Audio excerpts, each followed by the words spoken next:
할렐루야. 오늘은 이사야 44장 9절에서 20절 말씀을 가지고 우상숭배는 신기루를 쫓는 일이다 라는 제목으로 같이 은혜 나누기를 원합니다. 할렐루야. 이번 주간에는 뭐가 있습니까? 설날이 있습니다. 우리 나라의 고유 명절인 설날이 있습니다. 설날에는 옛날에 제가 어렸을 때는 새 옷을 입고 새 옷을 부모님이 사주셨습니다. 꼭 설날. 예. 여러분 요즘에는 새 옷을 입지 않죠. 그래서 부모님들이 아이들을 새 옷을 이 설날에 사주는 것이 아니라 평소에 그냥 사줍니다. 그러나 옛날에는 우리가 새 옷을 입었습니다. 명절에만. 그래서 새 옷을 입고 하나님께 또 예배를 드리고, 그리고 자녀들은 어른들에게 세배를 하고 어른들의 축복을 받고, 그리고 세뱃돈을 받고, 또 모두가 다 함께 떡국을 먹는 날입니다. 여러분, 떡국을 먹으면 어떻게 됩니까? 네, 한 살 더 먹습니다. 안타까운 일이지만 그래도 한 살 더 먹어야 합니다. 네. 설날에는 헤어졌던 가족들이 다 모여서 함께 식사도 하고 맛있는 음식도 먹고, 그리고 어떤 일이 있었냐, 좋은 일, 또 좋지 않는 일들을 이야기하게 됩니다. 그리고 앞으로 또 어떻게 할 것인가도 한 계획도 같이 이야기를 하고 격려하면서 자녀들에게 축복하고 또 가족들에게 축복하는 그런 날이기도 합니다. 음식을 많이 먹는 날이기도 하죠. 그러나 여러분, 그리운 가족을 만나지 못하는 사람들도 있습니다. 만날 가족이 없는 쓸쓸한 사람들도 있죠. 이런 분들은 우리는 위로해 주어야 될 줄로 믿고, 그리고 그 사람들을 좀 챙겨 주시기를 바랍니다. 우리는 이 설날을 통해서 가족이 모두 구원 얻을 수 있도록 여러분들이 좀 십자가를 지고 그분들에게 예수 믿게, 예수 복음 전하셔서 예수 믿게 할 수 있기를 바랍니다. 이 설날에 여러분, 하나님의 은혜와 축복이 여러분과 여러분 부모들과 여러분 자녀들에게 넘치시기를 예수 이름으로 축원을 드립니다. 할렐루야. 여러분, 어떤 사람은 어떤 문제에 있어서 이렇게 불확실할 때 사람들은 이 세상에서 무언가를 의지하려고 합니다. 하지만 사람이 무엇을 의지하느냐에 따라서 영원한 미래가 보장되기도 하고 또 심판이 주어지기도 합니다. 본문에 당시 이스라엘 백성들은 바벨론 포로의 징계를 선포하는 이 이사야 선지자의 경고에도 불구하고 그들은 우상 숭배하는데 열심을 다했습니다. 사실 여러분, 우상 숭배는 이사야 시대만이 아니라 이스라엘 역사를 통한 고질적인 죄악이었고 병폐였습니다. 그런데 그 당시 이스라엘 백성들이 가졌던 이 우상 숭배는 하나님 신앙을 보존하면서 유상을 섬기던 그 선조들의 범죄와 성격이 달랐습니다. 선조들은 이스라엘을 구원하신 하나님을 유일하신 구원주로 믿는데 아무런 장애가 없었습니다. 그런데 이 이사야 선지자 당시에 이스라엘 백성들은 하나님을 단지 광야의 신으로 생각을 했습니다.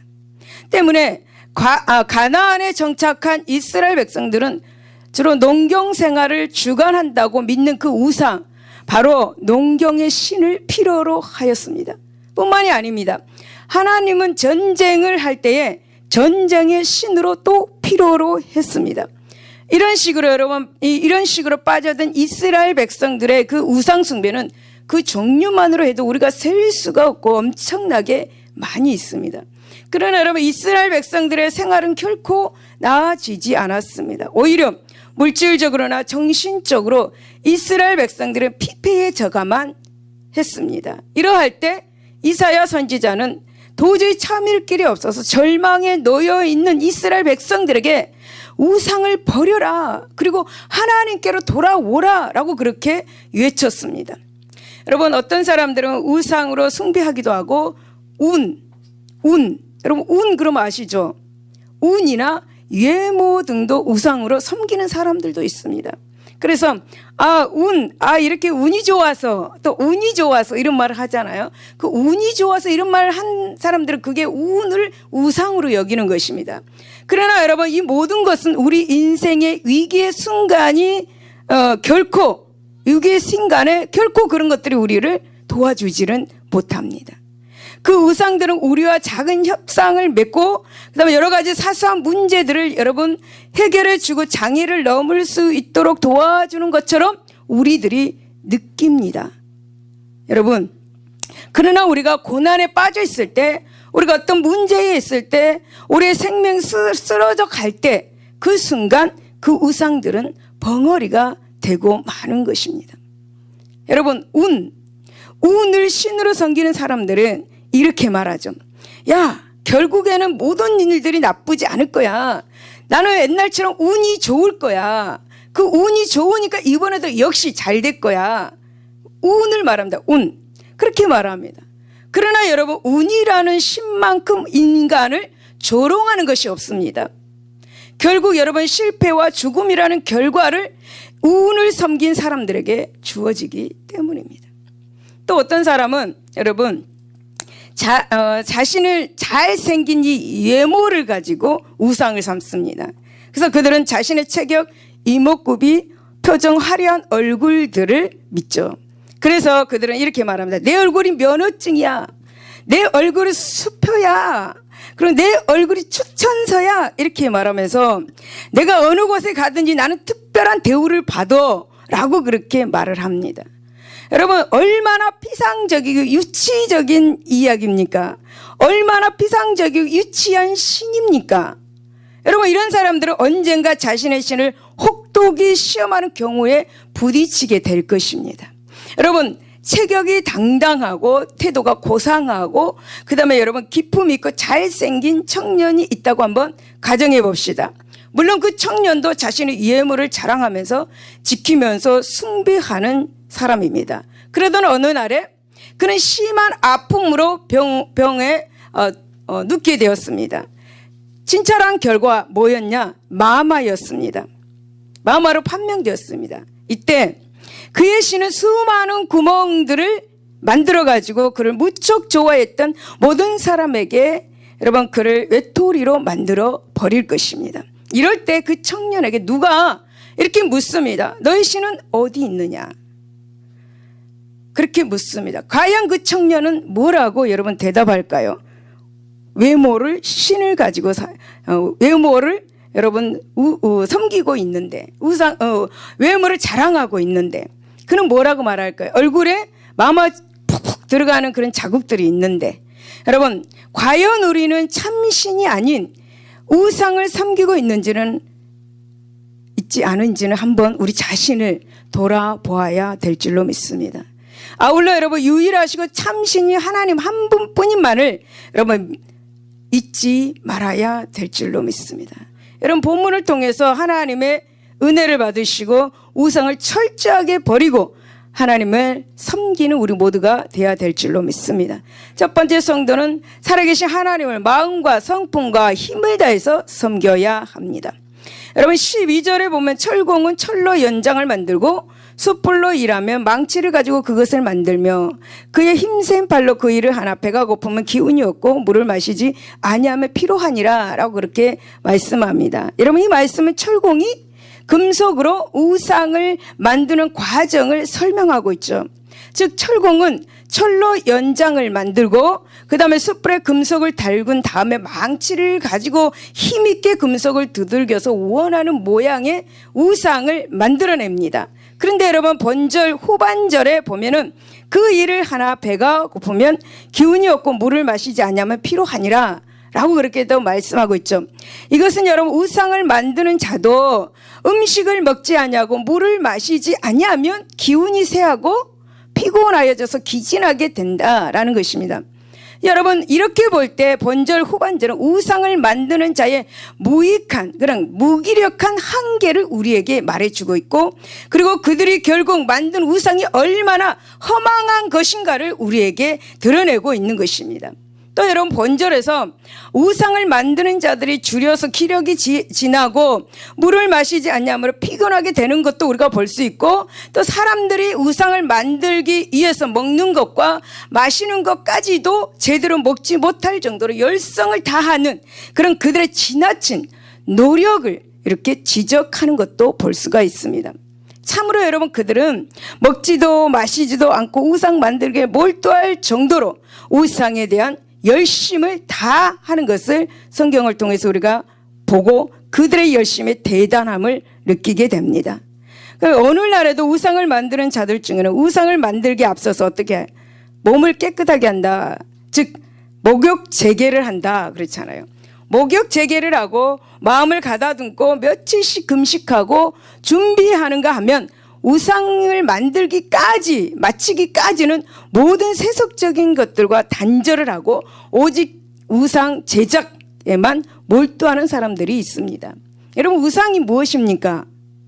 여러분 한마디로 정의해 보십시오. 마음에 우상이 뭐라고 생각하십니까? 여러분 에레미야 10장 14절에서 15절에 보면 사람마다 어리석고 무식하도다. 은장이마다 자기의 조악한 신상으로 말미암아 수치를 당하나니 이는 그가 부어 만드는 우상은 거짓 것이요 그 속에 생기가 없음이라. 그것들은 헛것이요 망령되이 만든 것인즉 징별하실 때 멸망할 것이다 라고 말합니다. 여러분 실로 우상은 참으로 무익한 것입니다. 무익한 것입니다. 왜냐하면 여러분 우상은 생명도 없다고 말씀합니다. 여러분 능력도 없다고 말씀합니다. 여러분 우상은 사실 본래 존재하지도 않기 때문에 우상은 허무한 것입니다. 무익한 것입니다. 그래서 우상은 한마디로 말하면 전혀 존재하지도 않는 것을 사람이 상상력을 동원해 가지고 만들어내고 사람이 임의대로 신성을 부여한 것에 지나지 않습니다. 그래 너는 우상이야 라는 것입니다. 그래서 이러한 여러분 우상 숭배에 아주 유사한 것이 있습니다. 그것은 바로 백일몽입니다. 여러분 백일몽 아십니까? 여러분 백일몽이란 한낮에 꿈을 꾸는 것을 말합니다. 그 꿈은 무가치하고 불필요한 공상을 심하게 하는 것, 그것이 바로 백일몽입니다. 여러분 한낮에 꿈을 깨고 나면 얼마나 허망합니까? 꿈속에서는 갑부가 되어 있습니다. 꿈속에서는 너무나 멋있게 내가 되어 있습니다. 꿈속에서는 정말 큰 집을 가지고 살고 있습니다. 꿈속에서는 어떤 돈이 어마어마하게 많은 그런 사람으로 살고 있습니다. 그렇지만 여러분 꿈에서 깨어나면 어떻게 됩니까? 현실 그대로입니다. 꿈에서 깨어나면 현실 그대로 아무것도 아닙니다. 심한 공상도 이와 다르지 않습니다. 사람들은 여러분 얼마든지 상상의 나라를 펼 수 있습니다. 예를 들면 여러분 나이 든 총각이 미스 코리아 같은 그런 미인들로부터 프로포즈를 받는 것을 상상할 수 있습니다. 예. 하지만 사실은 그에게 아무것도 일어나지 않죠. 그의 현실은 그가 여전히 혼자라는 것입니다. 그럼에도 불구하고 그는 그러한 공상을 떨쳐버리지 못합니다. 왜 그렇습니까? 생각으로만 만족을 누리고 싶어 하기 때문입니다. 우상 숭배가 바로 이러한 것입니다. 이와 같은 것입니다. 여러분, 즉 우상은 아무것도 아닙니다. 하지만 우상 숭배자들은 자신이 상상으로 만들어 놓은 우상을 숭배함으로써 나름대로 만족을 누리려고 하는 것입니다. 나름대로. 그러나 현실은 어떻습니까? 그에게 아무런 유익도 불러오지 못합니다. 아무것도 아닌 우상에 집착하면 할수록 그 현실은 더욱 허망해질 뿐입니다. 여러분 백일몽을 꿀 때는 좋지만 그 꿈에서 깨어나면 허망할 수밖에 없듯이 우상 숭배의 결국도 허망으로 끝나고 마는 것입니다. 그러나 여러분 우리가 우상 숭배가 허망함으로 마무리된다면 그래도 다행이라고 말할 수 있겠죠. 우상 숭배는 허망을 넘어서 비참한 멸망과 비참한 죽음에 이르게 하는 것입니다. 그래서 여러분 스가랴서 10장 2절은 드라빔들은 허탄한 것을 말하면 복술자는 진실하지 않는 것을 보고 거짓 꿈을 말하면 그 위로가 헛됨으로 백성이 양같이 이으려면 목자가 없고 공고를 당한다라고 이렇게 말합니다. 여러분 우상이란 참으로 허무한 것입니다. 허망한 것입니다. 그것은 생명이 없는 것입니다. 여러분 우상을 위하는 인간을 위해서도 이 우상은 아무것도 해줄 수 없는 허망한 존재에 지나지 않습니다. 그런데도 여러분 이 우상 숭배자들은 그러한 우상을 위해서 음식도 이처럼 먹지도 않고 마시지도 않는 자기 자신을 그렇게 희생하는 것입니다. 아무것도 아닌 생명도 없는 아주 허무한 그에게 그렇게 최선을 다해서 자신을 희생하는 것입니다. 여러분, 우상 숭배자들의 이러한 일생은 여러분 우주 만물의 창조주로서 우상과는 질적으로 구별되는 이 살아계신 하나님, 우리의 생명 되신 하나님, 전지전능하신 하나님, 생명의 하나님을 섬기는 우리 성도들로 하여금 하나님을 섬기는 태도에 대해서 진지하게 스스로에게 묻게 하여 줍니다. 우리 자신에게 한번 물을 수 있기를 바랍니다. 사랑하는 여러분, 우리는 얼마나 하나님을 위해서 열심을 내고 있는가? 하나님을 위해서 우리는 모든 것을 드리며 희생하고 신앙생활을 하고 있는가? 하나님께서 원하신다면 우리의 모든 것을 기꺼이 내어놓고 심지어 우리의 생명까지도 바칠 수 있는 그 준비가 되어 있는가? 허무한 인생, 그 우상을 섬기는 자들은 우상을 위해서 그와 같은 열심이 있을진데, 여러분, 살아계신 전능하신 그리고 우리의 생명의 주가 되신 하나님을 위해서 그들보다 열심을 내지 못한다면 어떻게 되겠습니까? 여러분, 하나님은 당신을 섬긴 자들에게 축복도 주시고 약속하시지만 또 그 하나님은 또 우리에게 합당한 헌신과 열심도 요구하고 계시는 분이십니다. 여러분, 하나님을 진심으로 경외하는 자들, 하나님을 진심으로 신뢰하는 자들은 모든 것을 하나님의 영광을 위해 바치고 심지어 목숨까지도 아끼지 않고 내어드렸다는 사실을 우리는 성경에서 볼 수가 있습니다. 여러분, 신명기 6장 5절에 보면 너는 마음을 다하고 성품을 다하고 뜻을 다하고 힘을 다하여 내 하나님 여호와를 사랑하라, 내 여호와 하나님을 섬겨라 라고 이렇게 말씀합니다. 이러한 진실한 헌신이 저와 여러분에게도 있기를 예수 이름으로 축원을 드립니다. 두 번째, 우리는 하나님께서 주신 것을 용도에 합당하게 사용해야 합니다. 여러분, 15절에 보면 이 나무는 사람이 땔감을 삼는 것이거늘 그가 그것을 가지고 자기 몸을 덮기도 하고 불을 피워 떡을 굽기도 하고 신상을 만들어 경배하며 우상을 만들고 그 앞에 엎드리기도 하는구나 라고 그렇게 말씀합니다. 여러분, 이사야 선지자는 나무란 바로 사람이 땔감으로 삼는 것이다 라고 말합니다. 그런데 여러분, 이 나무로 불을 펴서 자기 몸을 따뜻하기도 하고 음식을 만들어 먹기도 한다라는 거죠. 그래서 여러분, 여기 16절에 본 나무의 용도에 대해서도 구체적으로 나오고 있습니다. 그 중에 절반은 불에 사르고 그 절반으로 고기를 구워 먹고 배부르며 또 몸을 덮게 하여 이르기를 아하 따뜻하다 내가 불을 보았구나 이렇게 말합니다. 그렇습니다. 여러분, 나무의 주요 용도 중 하나는 땔감입니다. 나무는 땔감이죠. 나무는 참으로 여러 용도로 사용할 수 있습니다. 나무는 인간에게 정말 신선한 공기를 공급해 주죠. 뿐만 아닙니다. 이 나무는 홍수를 방지해주고 그리고 여러분 건축 자재와 그리고 종이의 원료로 쓰여지고 있습니다. 여러분, 이러한 나무의 용도 중에 땔감으로서의 용도는 결코 간과할 수 없는 용도이죠. 여러분, 오늘날 우리나라의 경우에는 이 나무의 땔감으로서의 용도는 거의 사라진 상태입니다. 하지만 여러분, 불과 수십 년 전만 해도 여러분 나무의 땔감으로서의 이 용도는 정말 나무의 용도 중 가장 중요한 용도였습니다. 제가 어렸을 때도 이 나무가 없으면 밥을 해 먹지 못했습니다. 제가 어렸을 때 이 나무가 없으면 따뜻한 방에서 잘 수가 없었습니다. 그만큼 나무가 땔감으로서의 중요한 역할을 했습니다.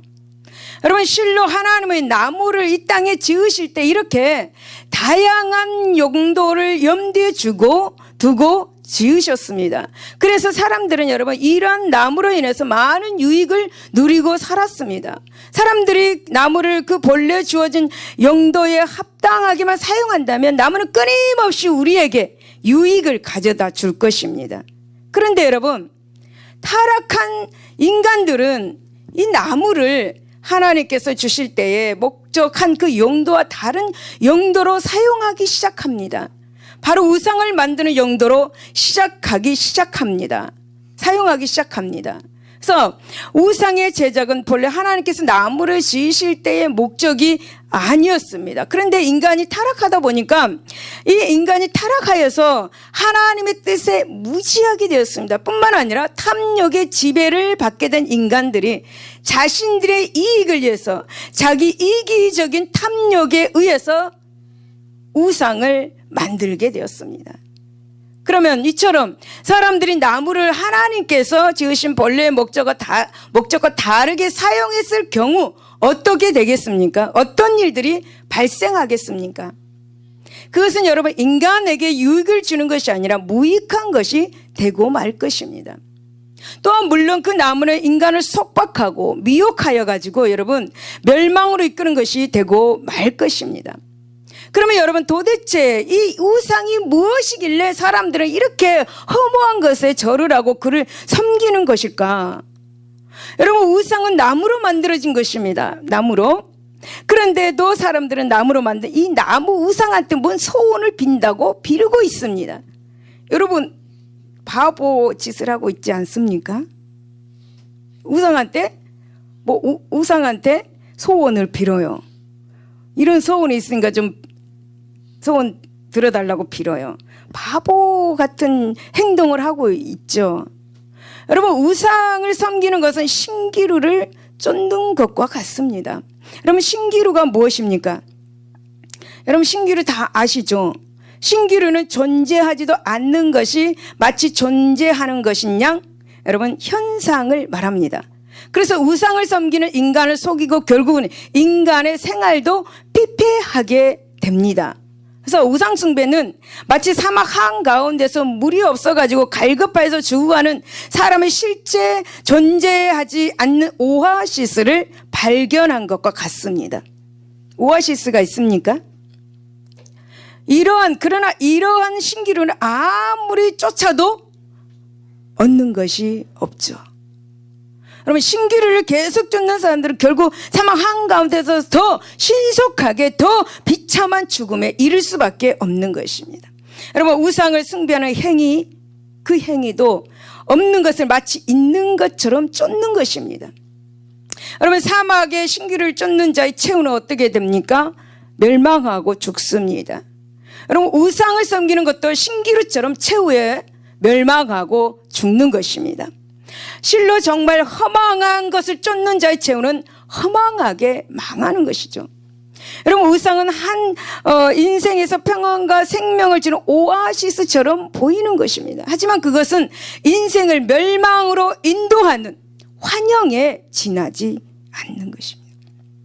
그러므로 여러분 우리는 나무로 만든 우상은 아무것도 아니고 그 나무 우상 숭배는 도리어 사람에게 더욱 가라하게 만들고 공허하게 만들고 비참하게 만드는 것임을 우리는 기억해야 될 줄로 믿습니다. 여러분 무엇보다 인생에게 평안과 생명을 주는 분 사막 같은 이 세상의 진정한 오아시스는 오직 살아계신 하나님 한 분뿐임을 여러분 믿으시기를 바랍니다. 그분만을 의지하시기를 바랍니다. 그분만을 섬기시기를 바랍니다. 그분이 우리에게 복을 주시는 것이고 그분이 우리에게 생명을 주시는 것입니다. 할렐루야. 성도 여러분 우리는 나무로 만든 이 우상을 통해서 얻을 수 있는 교훈이 있습니다. 그것은 하나님께서 우리에게 주신 것을 그 용도에 합당하게 사용하는 것 사용해야 된다라는 것은 우리에게 교훈으로 주고 있는 것입니다. 하나님은 이 세상에 존재하는 모든 것을 우리 인간을 위해서 창조하셨습니다. 그러므로 인간들은 이 세상에 존재한 것들을 자기의 유익을 위해서 사용할 수 있습니다. 하지만 여러분 하나님께서는 창조하신 것들을 다 그에 합당한 용도가 있습니다. 우리가 그 합당한 용도에 맞게 사용할 때만 인간들에게 유익을 주는 것입니다. 할렐루야. 만일에 여러분 그 용도에 맞지 않게 사용하게 되면 그것은 인간에게 오히려 화를 줄 수 있습니다. 여러분 하나님께서는 우리에게 힘과 권력을 주셨습니다. 힘을 주셨습니다. 여러분 힘과 권력을 이 법이라는 범주 안에서 사용하지 않으면 폭력과 압제의 그런 도구가 될 것입니다. 또 여러분 성을 결혼이라는 범주 안에서 사용하지 않은 음란과 부패의 도구가 되고 말 것입니다. 물질, 돈 역시도 인간의 삶의 편리를 위해서 주어진 것인데 돈을 숭배하거나 여러분 돈에 집착하게 된다면 끝없는 탐욕의 노예로서 그 사람을 그 돈이 전락시키고 마는 것입니다.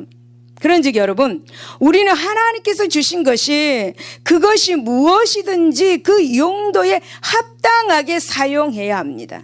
힘과 권력은 법의 범주 안에서 정당하게 사용하면 정의를 세우고 또 여러분 약한 자를 돌보는데 사용해야 합니다. 그리고 여러분, 물질은 우리 삶의 편리와 다른 일을 돕고 공동체를 풍요롭게 하는데 사용해야 되고, 그리고 물질은 거룩하고 선하신 하나님의 그 뜻을 이루어 가는데 사용해야 합니다. 하나님께서 우리에게 주신 모든 것을 우리가 그 용도에 맞게 사용해야 복을 받을 수가 있는 것입니다. 그러므로 사랑하는 성도 여러분, 정녕 여러분은 하나님이 주신 모든 축복된 것을 그 용도에 합당하게 사용하는 그런 지혜를 가지시고 그 지혜를 따라서 규모 있게 범사에 사용해서 축복된 삶을 영위해 나아가시기를 예수 이름으로 축원을 드립니다. 세 번째는 성도는 가장 먼저 헛된 것, 악한 것, 곧 우상을 버려야 합니다.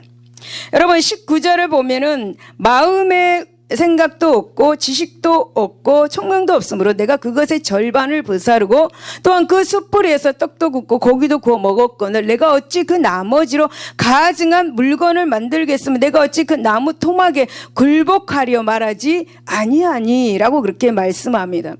여러분 이 말씀에서 우상을 가리켜서 가증한 물건이라고 그렇게 말합니다.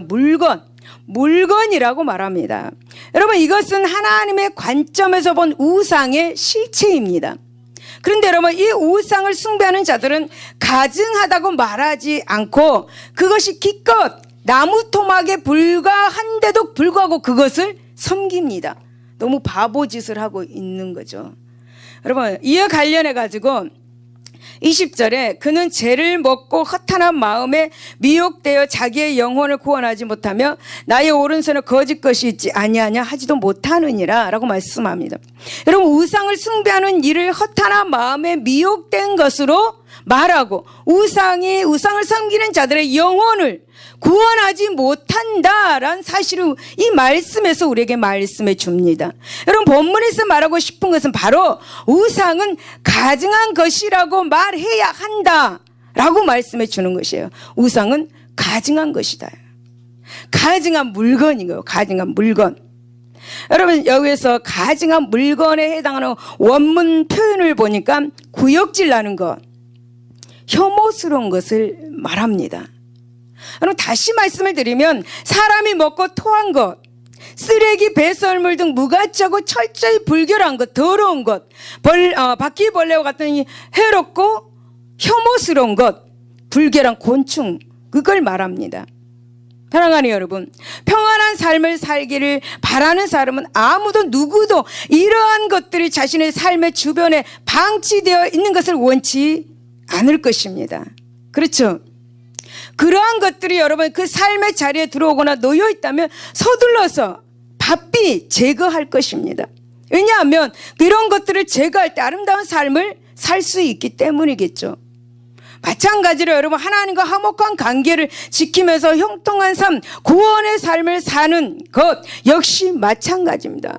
거룩하신 하나님을 섬기고 그분과 교제하기 위해서는 또 그분이 베푸시는 거룩한 구원의 그 삶을 살기를 바라신다면, 원하신다면 가장 먼저 우리가 버려야 할 것, 모든 가증한 것들, 불결한 것들, 더러운 것들, 제약된 것들을 제거해야 합니다. 여러분 아브람의 그 고향은 우상 숭배하는 사람들의 득실거리는 그런 곳이었습니다. 그래서 하나님은 아브람에게 복을 주고 싶어 하셨어요. 근데 아브람이 그 가증한 그런 우상 숭배가 득실거리는 그런 환경 속에서 살고 있기 때문에 하나님께서는 그에게 복을 주지 못했습니다.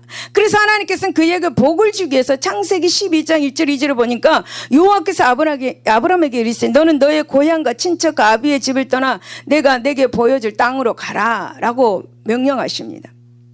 하나님은 아브라함에게 가증한 물건이 있는 그곳에서 떠나라고 말씀합니다. 그 환경에서 떠나라고 말씀하고 그리할 때 내가 너에게 복을 주겠다라고 말씀합니다. 22절에 보면 내가 너로 큰 민족을 이루고 내게 복을 주어 내 이름을 창대케 하리니 너는 복의 근원이 될지라. 여러분, 결국 아브라함은 주위의 모든 더러운 것, 가증한 것, 그런 것들 가득한 곳에서 떠나서 새롭게 되었을 때 하나님께서는 그에게 복을 주셨습니다. 할렐루야. 그래서 여러분 또 출애굽기 35장에 보니까 여러분 모세는 하나님을 만나러 산에 올라갔습니다.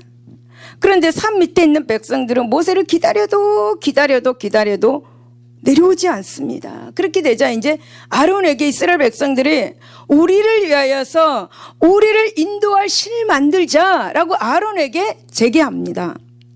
그러니까 아론이 그래 그럼 만들자. 너희들이 다 집에 있는 금을 가져오라. 그 금을 가져오라 라고 그렇게 말했습니다. 그랬더니 이스라엘 백성들이 집에 있는 다 금고리, 귀고리, 코고리, 뭐 손가락 하는 그 금 반지 이런 걸 다 가지고 왔습니다. 그래서 그 금을 다 받아가지고 부어서 조각칼로 새겨서 송아지 형상을 만들고 이는 너희를 애굽 땅에서 인도해낸 너희의 신이다 라고 그렇게 말합니다. 그래서 이제 이스라엘 백성들은 그 조각한 송아지 형상을 앞에다 놓고 제사를 드렸습니다. 그러는 모습을 하나님께서 산에서 보시고 화를 내셨습니다. 진노하셨습니다. 그래서 송아지 형상을 만든 모든 이들을 진멸하고 너를 큰 나라가 되게 하리라 라고 모세에게 말씀했습니다. 그래서 모세는 하나님의 진노를 알고 산 밑으로 급하게 내려와서 출애굽기 32장 20절에 보니까 모세가 그들의 만든 송아지를 가져다가 다 불살라 부수어가지고 가루를 만들어가지고 이스라엘 백성들에게 다 마시게 했습니다. 여러분, 우상을 만들어서 숭배한 결과로 그 이스라엘 백성들 3,000명이 죽임을 당했습니다. 그리고 하나님은 모세를 축복하셔서 모세를 인도하셨습니다. 사랑하는 성도 여러분, 우리도 마찬가지입니다. 혹 여러분의 주변에 또 우리의 마음에 가증한 우상이 있다면, 혹 더러운 것이 있다면 빨리 제거하시기를 바랍니다. 할렐루야. 할렐루야. 가증한 것을 버릴 때, 여러분, 가증한 것이 뭐라 그랬어요, 제가? 우상. 이 가증한 우상을 버릴 때 여러분 문제가 해결되고요. 이 가증한 우상을 버릴 때 질병이 치료받는 것입니다. 여러분, 그리할 때 아브라함처럼 복을 받게 되는 것입니다. 여러분, 우리가 이 가증한 것을 버리고 새롭게 될 때 하나님께서는 우리에게 복을 부어 주시는 것입니다. 할렐루야. 여러분, 데살로니가서 5장 21절 22절에 보니까 범사에 헤아려 좋은 것을 취하고 악은 어떤 모양이라도 버려라 라고 말씀합니다. 하나님께서는 이렇게 가증한 것, 더러운 것, 제약된 것, 우상을 제거하여 버리라고 우리에게 말씀하십니다. 하나님께서 우상을 제거하라고 하신 이유가 있습니다. 우리에게 제거하라고 하는 그 이유가 우리에게 너무나 유익을 주는 것이기 때문입니다. 여러분, 하나님께서 우리에게 우상을 제거하라고 하신 이유가 뭔지 아십니까? 그것은 여러분, 복이 되신 하나님을 우상은 가증한 것은 관계를 깨트려 버립니다. 그리고 그분과의 그런 은혜로운 관계를 해치고 그 다음에 또 오염시키고 구원의 자리에서 멀리하게 하기 때문에 너희는 우상을 버려라. 그 가증한 것, 더러운 것을 버려라 라고 말씀하시는 거예요. 그래야 우리가 가지고 있는 그 더러운 것, 가증한 것을 제거할 때 하나님께서는 우리에게 복을 줄 수 있기 때문에 우리에게 우상을 버리라, 가증한 걸 버리라 라고 그렇게 말씀하시는 것입니다. 우리에게 유익을 주기 위해서 우상을 버리라고 말씀하는 것입니다. 그러므로 우리는 우리의 마음에 또 가정의 삶에 있는 모든 가증한 우상을 제거하여서 복된 삶을 사시기를 바랍니다. 여러분, 사탄은요 끊임없이 우리가 받은 구원과 생명을 빼앗으려고요 온갖 어떤 수단과 방법을 다 동원합니다. 때로는 질병으로, 때로는 문제로 이렇게 여러 가지를 사탄은 동원합니다. 여러분, 사탄은 우리 삶의 자리에 놓인 이 허탄한 것, 가증한 것, 악한 삶의 태도나 습관을 이용해가지고 침투합니다, 우리에게. 그래서 구원의 자리에서 심판과 멸망의 그런 파멸의 자리로 몰아넣는 것입니다. 그러므로 성도 여러분, 언제 어디서든지 하나님 앞에 당당하지 못한 것, 사악한 것, 죄악된 것, 가증한 것, 즉 우상을 여러분 주변에 자리 잡지 못하도록 항상 말씀으로 성령으로 충만할 수 있기를 바랍니다. 성령에 충만할 때 여러분 분별할 수가 있는 것입니다. 여러분, 빌립보서 4장 8절에 보니까 끝으로 형제들아 무엇이든지 참되며 무엇이든지 경건하며 무엇이든지 오르며 무엇이든지 정결하며 무엇이든지 사랑받을 만하며 무엇이든지 칭찬받을 만하며 무슨 덕이 있든지 무슨 기립이 있든지 이것들을 생각하라 라고 말합니다. 할렐루야. 그러므로 사랑하는 성도 여러분, 성경에 데살로니가서 5장 22절에 악은 어떤 모양이라도 버리라, 그렇게 하나님이 말씀하셨듯이 여러분의 눈에 혹 악한 것들이 발견됐다면 머뭇거리지 마십시오. 여러분 주저하지 마십시오. 속히 버리시기를 바랍니다. 그리할 때 참으로 우리는 하나님과 화목한 삶, 또 구원의 삶, 성결하고 은혜로운 삶, 하늘의 복을 받는 삶 살아가게 될 것입니다. 할렐루야. 결론입니다. 성도 여러분, 사람은 어려울 때 무엇인가를 의지하려고 하죠. 이스라엘 백성들처럼 비참한 상황에 처해 있다면 의지할 대상을 아마 갈급하게 찾을 것입니다. 이스라엘 백성들은 본문에서 살펴본 것 같이 우상을 선택하고 말았습니다. 그리고 그 결과 어떻게 됩니까? 하나님의 징계를 받습니다.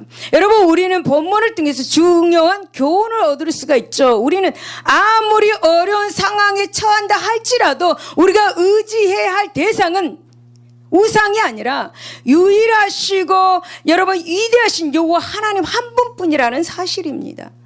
할렐루야. 그렇습니다. 하나님께서 지금까지 당신의 백성을 버리신 적이 없습니다. 다만 사람이 변해가지고 연약하여가지고 패역하여서 하나님을 배반해 왔습니다. 그럼에도 불구하고 진노 중에 긍휼을 베푸시는 하나님께서는 구원을 약속하시고 우리에게 축복하시겠다고 계시고 있습니다. 그런즉 우리는 어떤 상황, 어떤 처지에서도 먼저 하나님을 의지하여서 문제의 해답을, 문제 해결의 답을 찾는 성도들이 되시기를 바랍니다. 그래서 우리의 영원한 구원이시고 의지처가 되시는 하나님을 의지하여서 우리의 장래 영원한 미래를 설계하는 성도들이 되시기를 바랍니다. 그렇습니다, 여러분.